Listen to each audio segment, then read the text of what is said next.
I've been thinking a lot about climate change recently. Warming oceans, wildfires, smoke from the wildfires, drought and heat waves that cause the wildfires, and just heat waves in general. Oh yeah, and floods, and can't forget mass extinction.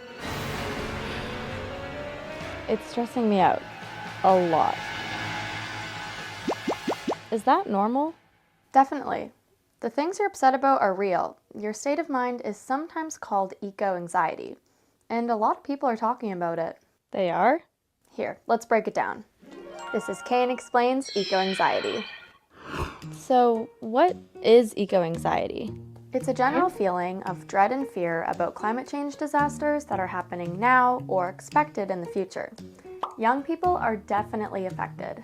Is this a new thing? The anxiety has been around for a while, but it's only really been studied in the last 10 years or so. There really isn't a way to measure it. So, how do I know if I have it? Well, describe some of the emotions you're feeling. Oh, well, let me see. There's fear and anger, and sometimes sadness and hopelessness as well, and just like general anxiousness. Did I mention anger? Oh wait, no, I did. It's a lot. As unfortunate as that is, that's a very normal reaction to the situation that we're in, and is a valid response to a serious problem. In fact, it's these feelings that can make us want to work harder to fight climate change. For example, Greta Thunberg's anger made her speech to the United Nations very powerful. We are in the beginning of a mass extinction, and all you can talk about is money and fairy tales of eternal economic growth. How dare you! But I feel so hopeless, like there's nothing I can do. And that's when eco-anxiety can be a problem. If you're overwhelmed, it's hard to feel that you can do anything about it.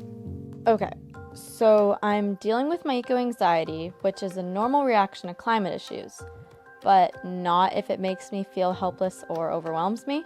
That's right. So when it gets that heavy, there are things you can do to cope with anxiety. For starters, you can limit your exposure to things on the news or social media that bring you down.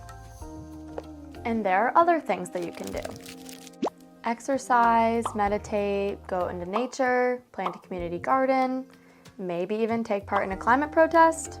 It's important to look for positive action near where you live. But sometimes I feel like I don't even want to talk or think about the climate crisis. Isn't that a bad thing? No, it's totally fine to check out of a conversation or think about something else. That's a great way to cope with eco-anxiety. Only engage with the topic when you feel like you can handle it and won't feel overwhelmed.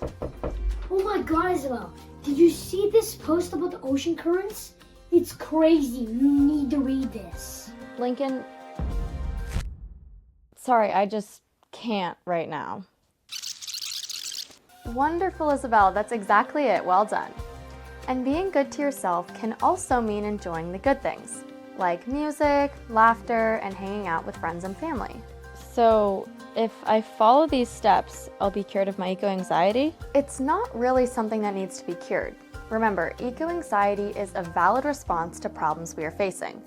The key is to try things that will help you feel less distressed or impaired or helpless, and still motivated to take action.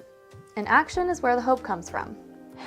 Thank you, doctor. I feel way better now. Well, I'm not really a doctor, but we spoke to lots of experts and did a ton of research to write this script. For Kane Explains, I'm Isabelle MacNeil.